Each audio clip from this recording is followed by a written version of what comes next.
গর্ভধারণ করতে না পারার সমস্যাটি বর্তমান সমাজে খুব বেশি বেড়ে গিয়েছে।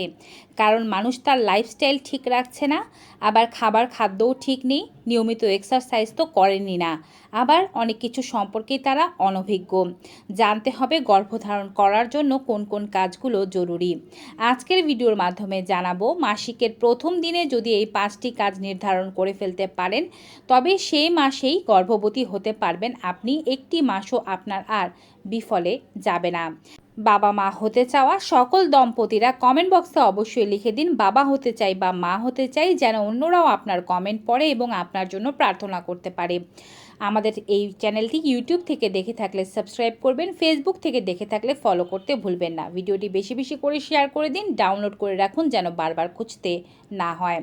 গর্ভধারণ করার জন্য কিছু বিষয় সম্পর্কে নারীকে জানতে হবে। কারো কারো কোনো সমস্যা ছাড়াই গর্ভধারণ হয়ে যায়, কিন্তু সকলের ক্ষেত্রে যে এমনটা হবে তা নয়। তাই বারংবার চেষ্টা করার পরে যারা গর্ভধারণে ব্যর্থ হচ্ছেন তারা মাসিকের প্রথম দিন এই 5টি কাজ করলে খুবই দ্রুত গর্ভধারণ হবে। মাসিক যাদের নিয়মিত তাদের জন্য গর্ভধারণ করা বেশি সহজ। অনিয়মিত মাসিক বা ঠিকমতো মাসিক হয় না, পিসিওডি বা পিসিওএসের যন্ত্রণায় যারা ভুগছেন তারা অনিয়মিত মাসিককে আগে ঠিক করবেন। পিসিওডির জন্য ডক্টর দেখাবেন, চিকিৎসা ব্যবস্থা গ্রহণ করেই গর্ভধারণের চেষ্টা করবেন। নিয়মিত মাসিকদের ক্ষেত্রে মাসিকের প্রথম দিন অবশ্যই, যেদিন আপনার মাসিক হলো ওটাই আপনার মাসিকের প্রথম দিন। ওদিন বসেই ক্যালকুলেশন করে নেবেন যে আপনার ওভুলেশনটা ঠিক কবে হতে পারে। এটা অ্যাজাম করে নেওয়া এবং সেই তারিখটা বের করে নেওয়া কিন্তু খুবই ভালো।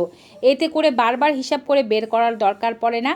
যেদিন আপনার মাসিক শুরু হবে সেদিনই ওভুলেশনের ডেটটা বের করে নিতে পারলে ওভুলেশনের ডেটের আশেপাশে স্বামী স্ত্রী একসাথে থাকার ব্যাপারটি নিশ্চিত করা যায়। এছাড়াও যদি স্বামীর দূরে কোথাও যাওয়ার থাকে সেই সময় যেন স্বামী কোথাও না যায়, সেই সময় যেন আপনি মিলন করতে পারেন, একসাথে থাকতে পারেন। ওভুলেশনের সময়ে মিলিত হলে গর্ভধারণ হবে, যেটি সবাই জানে। তাই মেয়েদের ওভুলেশন বা ডিম্বস্ফোটনের দিন কাউন্ট করে রাখাটা জরুরি। আপনার মাসিক সাইকেল যত দিনের তার থেকে 14 বিয়োগ দিয়ে দিলে আপনি ওভুলেশনের দিনটি পেয়ে যাবেন। যদি আপনার 28 দিনের মাসিক সাইকেল হয়, অর্থাৎ 28 দিন অন্তর অন্তর আপনার মাসিক হয়, তবে 28 থেকে 14 বিয়োগ দিলে মাসিক যেদিন শুরু হয়েছিল সেদিন থেকে 14তম দিনে গিয়ে আপনার ওভুলেশন হবে। যদি আপনার মাসিক সাইকেল 30 দিনের হয় তবে 30 থেকে 14 বিয়োগ দিলে আপনি পাবেন 16তম দিন।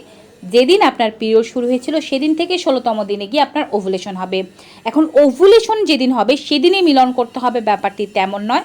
ওভুলেশনের 2 থেকে 3 দিন আগে বা 4 দিন আগে থেকেই মিলন শুরু করতে হবে। একদিন বাদে একদিন মিলন করতে হবে।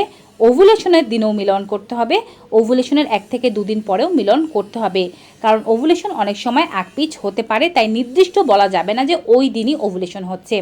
আর এমনিতেও স্বামী স্ত্রী মিলিত হলে স্বামীর বীর্য নারীর শরীরে 48 ঘন্টা পর্যন্ত বেঁচে থাকতে পারে। সেক্ষেত্রে কিন্তু 48 ঘন্টার মধ্যে একবার মিলন করা অবশ্যই জরুরি ওভুলেশনের সময়ে। এটি গেল প্রথম কাজ। দ্বিতীয় কাজটি হচ্ছে অবশ্যই মাসিকের প্রথম দিন থেকে যে কোনো ধরনের মেডিসিন নেওয়ার ব্যাপারে সতর্ক হয়ে যান। আপনি অসুস্থ হলেই কোনো অ্যান্টিবায়োটিক, কোনো ব্যথার ওষুধ, গ্যাসের ট্যাবলেট বা যে কোনো ধরনের মেডিসিন নেবেন না। যদি এমন হয়ে থাকে হাই প্রেশার, ডায়াবেটিস বা কোনো অসুখের জন্য বা থাইরয়েডের জন্য আপনি নিয়মিত কোনো ওষুধ নেন, সেক্ষেত্রে গর্ভধারণের চেষ্টা করার আগে ডক্টরকে জানিয়ে আপনার এই ওষুধটি গর্ভধারণের জন্য সেফ বা নিরাপদ কিনা তা অবশ্যই ভালোভাবে জেনে নিতে হবে। তৃতীয় কাজটি হচ্ছে খাদ্যের দিকে নজর দিন। চা কফি পানের অতিরিক্ত অভ্যাস থাকলে এখন থেকেই কমিয়ে নিন, আপনি এবং আপনার হাজবেন্ড দুজনই। প্রতিদিন যদি আপনি 2 কাপ চা খাওয়ার অভ্যেস থেকে থাকে আপনার, সেক্ষেত্রে আপনার সেটিকে 1 কাপে নামিয়ে আনতে হবে।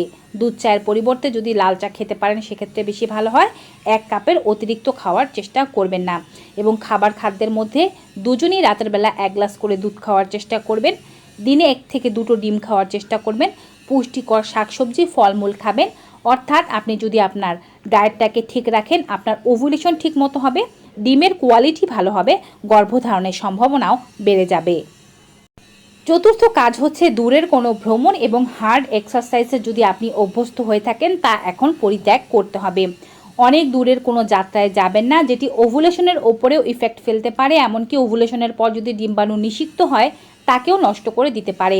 আর এমন যদি হয় আপনি কঠিন ওয়ার্কআউট করেন, নিয়মিত এক্সারসাইজ করেন, সেক্ষেত্রে কিন্তু ওভুলেশনের ডেট যত কাছে আসতে থাকবে এক্সারসাইজের পরিমাণটা নরম করে আনতে হবে, কমিয়ে আনতে হবে, হালকা ধরনের এক্সারসাইজ বা হাঁটাহাঁটি করতে হবে যেন ওভুলেশনের ওপরে কোনো চাপ না পড়ে, এবং ওভুলেশন হয়ে যাওয়ার পরে ডিম্বাণু নিষিক্ত হলেও সেই ডিম্বাণু যেন কোনোভাবেই নষ্ট না হয়ে যেতে পারে।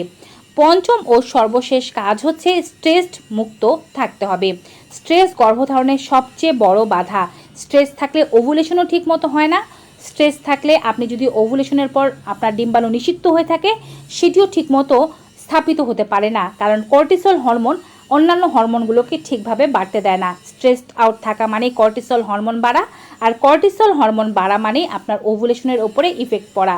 অনেকেই গর্ভধারণের চেষ্টা চলাকালীন সময় গর্ভধারণ হবে কি হবে না, পিরিয়ডের লক্ষণ কি, আপনার গর্ভধারণের লক্ষণ কি, কোন কোন সিমটম শরীরে দেখা যাচ্ছে তা নিয়ে সবসময় ব্যস্ত থাকেন, চিন্তিত থাকেন, বিভিন্ন ভিডিও দেখতে থাকেন, এই আলোচনাই করতে থাকেন।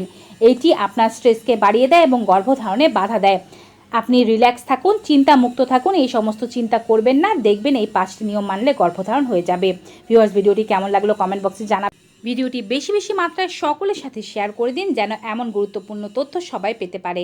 বিদায় নেব, সবাই ভালো থাকুন, সুস্থ থাকুন, গুড বাই।